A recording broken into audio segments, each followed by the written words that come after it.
The potential in volts of a charge distribution is given by Vz is equal to 30 minus 5z square for z less than 1 meter mod z, and Vz equals 25 minus 10 mod z for mod z greater than equal to 1 meter. Vz does not depend on x and y.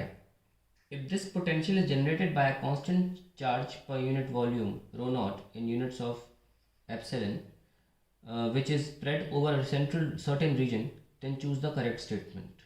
So let's see the options first. So को potential दे रखी है Vz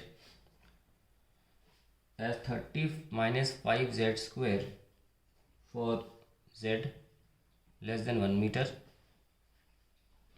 and Vz is equals to 30 minus 10z for z greater than 1 meter.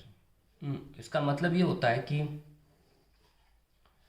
आप axis बना लीजिए एक, यानी कि ये z एक्सिस है माइनस z एक्सिस है, तो ये है आपका z इक्वल टू 1 और ये है आपका z इक्वल्स टू -1.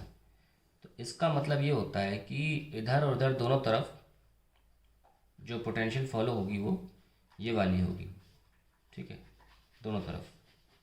और इसके बाहर जो पोटेंशियल होगी वो ये वाली फॉलो होगी, z के बाहर, चाहे इधर चाहे उधर, ठीक है. तो यहाँ पे हम लिख सकते हैं 30 माइनस 10z और यहाँ पे 30 माइनस 10z, और अंदर जो लिख सकते हैं 30 माइनस 5z स्क्वायर.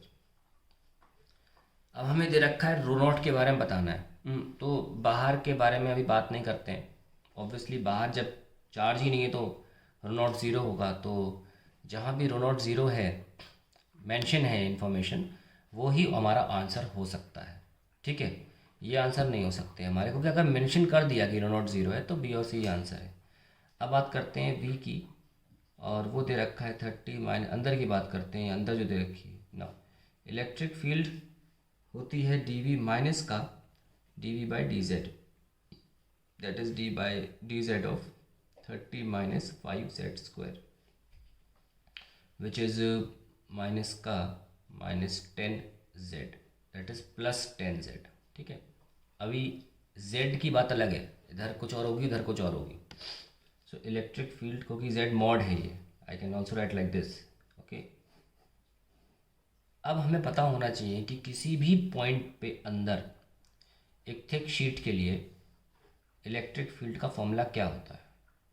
वो होता है कहीं भी किसी भी पॉइंट पे, मान लीजिए इस सेंटर से मैं x की दूरी की बात कर रहा हूँ, तो फॉर्मूला होता है रो x बाय एप्सिलॉन.